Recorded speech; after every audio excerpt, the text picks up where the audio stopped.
Saya ulangi, dan ini pesan juga dari kitab Ihya Ulumuddin Imam Ghazali.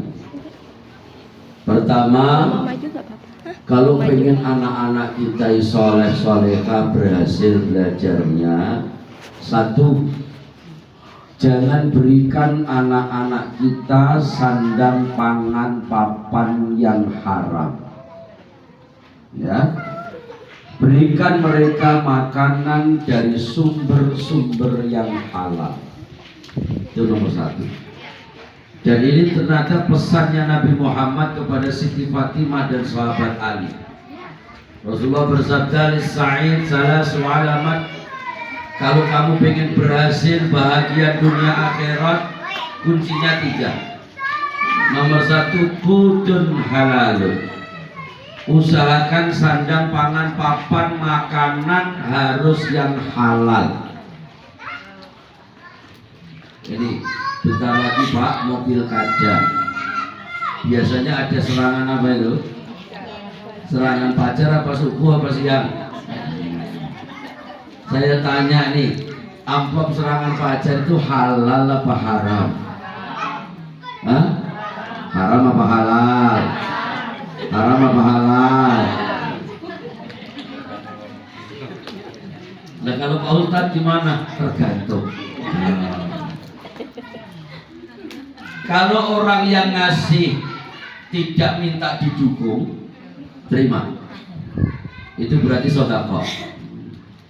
Tapi kalau yang ngasih ngomong, yuk jangan lupa ya nomor 5, jangan diterima. Itu haram. Sanggup kira-kira? Hah? Sanggup gak kira-kira? Sanggup.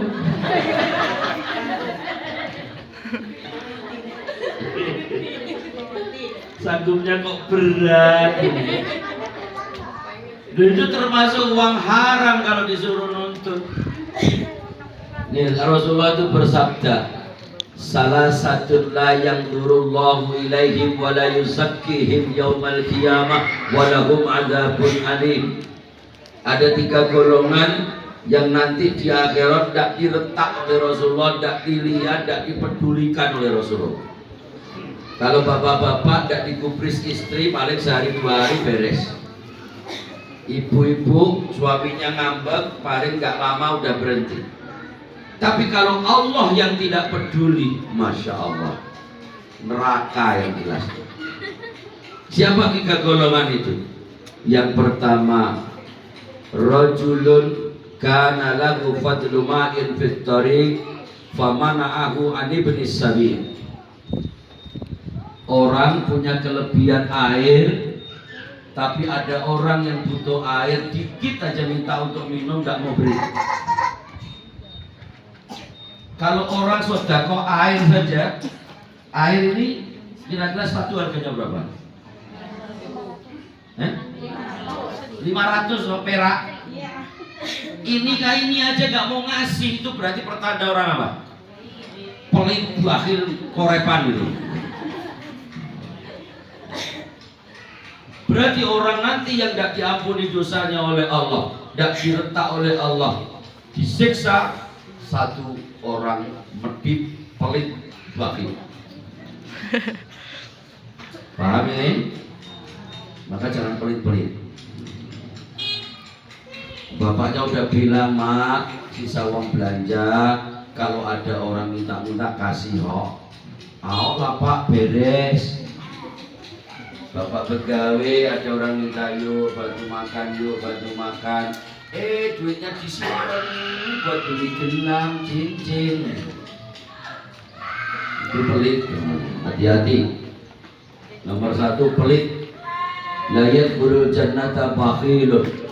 Orang yang pelit tidak akan bisa masuk surga.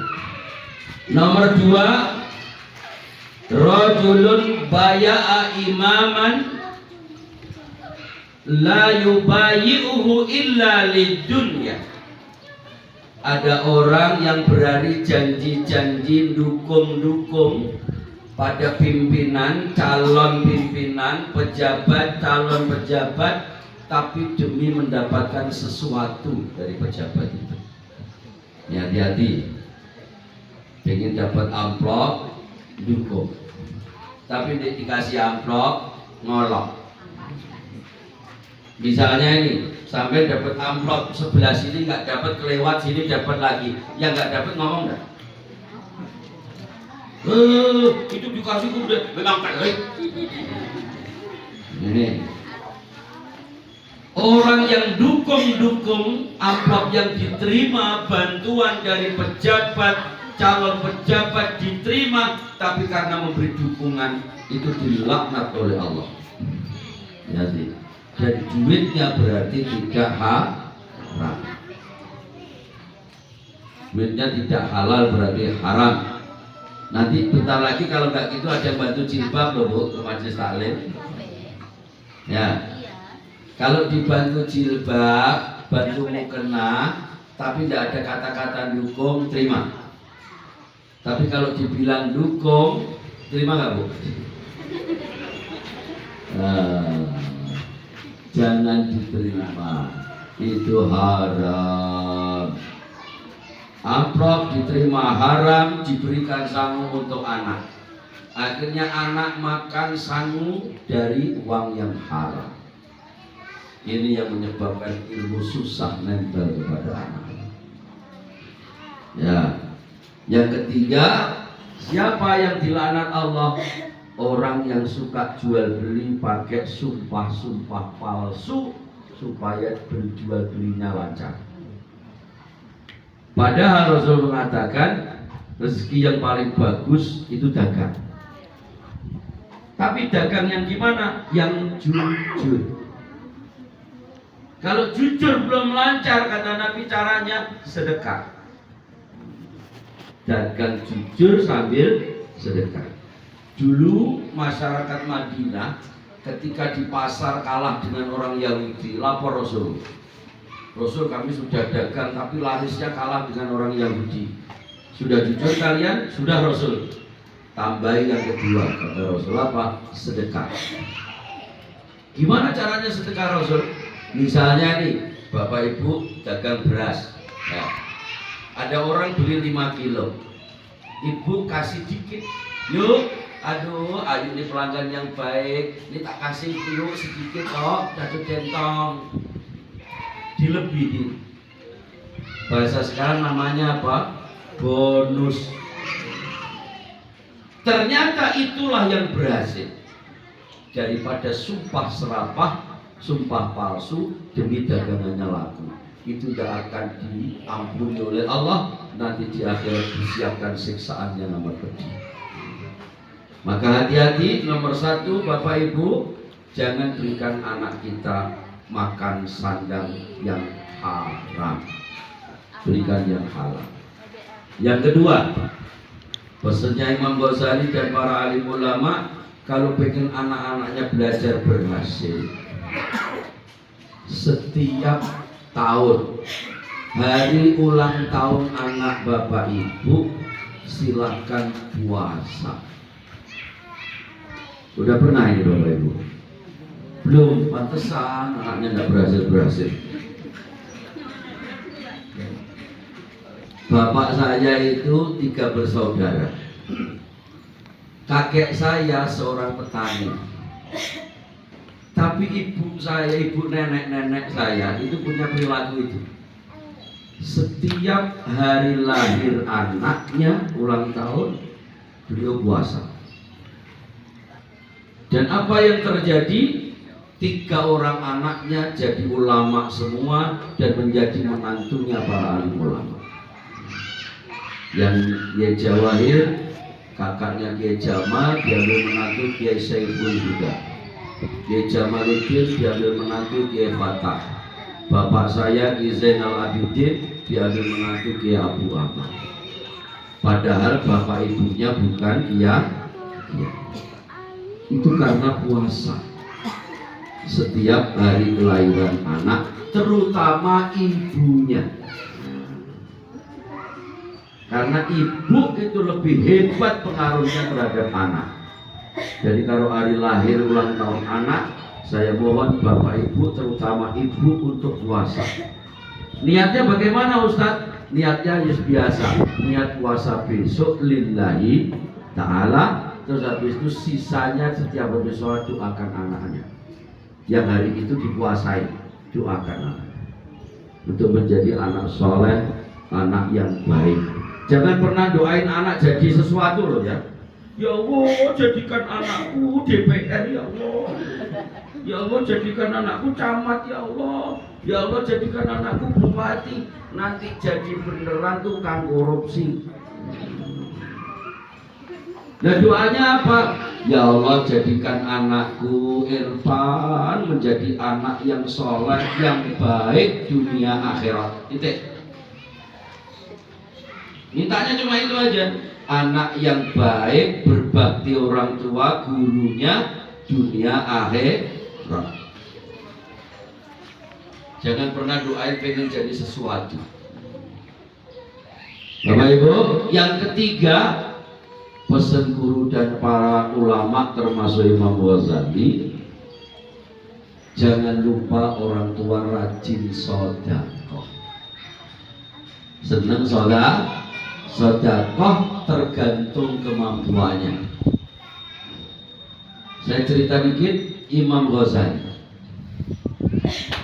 Ghazali itu bapaknya bukan kiai, Pak.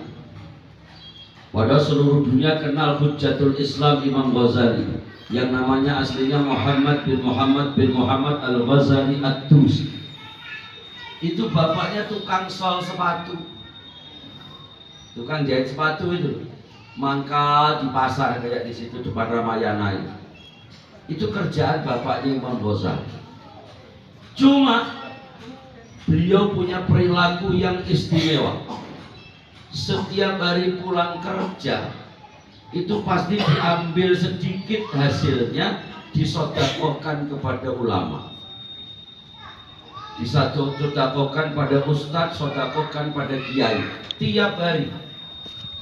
Walaupun mampunya 10.000, ya kasih 10.000, 20.000. Ternyata akhirnya diberi anak seperti Imam Ghazali.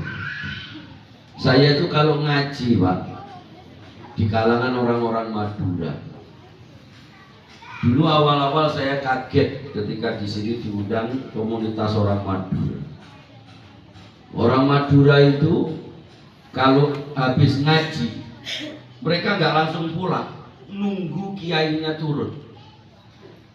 Kalau sudah kiainya turun apa? Mereka semua salaman sambil sedekah. Nah saya waktu itu nggak siap, nggak tahu. Salaman sampai kantong kanan kiri 3 ini penuh. Mau taruh mana lagi? Yo isinya sih banyak, nggak, tapi nominalnya kecil, nggak ada yang 20, ada yang 10, tergantung kemampuannya. Tapi yang saya bangga, senangnya sedekah kepada alim ulama. Maka rata-rata banyak ulama kiai itu muncul dari Madura. Karena masyarakat Madura ditanamkan cinta ulama dengan senang sedekah. Sekarang saya udah nggak heran kalau saya diundang, saya sering diundang isi di sini Bangka Belitung, kantong-kantong orang Madura. Kalau diundang mereka, begitu saya turun, panitia saya panggil, siapin kresek. Jadi kalau salaman tak suruh masukin situ, salaman doa aja sama saya, masukin situ. Ya, itulah salah satu contoh. Jadi tidak mesti harus kiai, yatim piatu sedekah. Pokoknya usahakan sedekah, diniatin sedekah ini pahalanya untuk siapa? Anak yang mondok. Niatin sedekah itu untuk anak-anaknya yang mondok. 3 itu pilar. 1, handang pangan halal barokah. 2, biasakan puasa hari lahir anaknya. 3, biasakan sedekah, diniatin untuk anaknya yang belajar. Insya Allah anak-anak kita akan dikabul, doa ibu dikabul, dan anak-anak kita menjadi anak soleh dan yang baik dunia akhirat. Ini saja sebelumnya dari saya, kurang lebihnya mohon maaf. Ihdinas siratal mustaqim. Kemudian nanti jangan pulang dulu Bapak Ibu, selesai siapa tahu ada makanan. Karena yang ditunggu-tunggu. Assalamualaikum warahmatullahi wabarakatuh.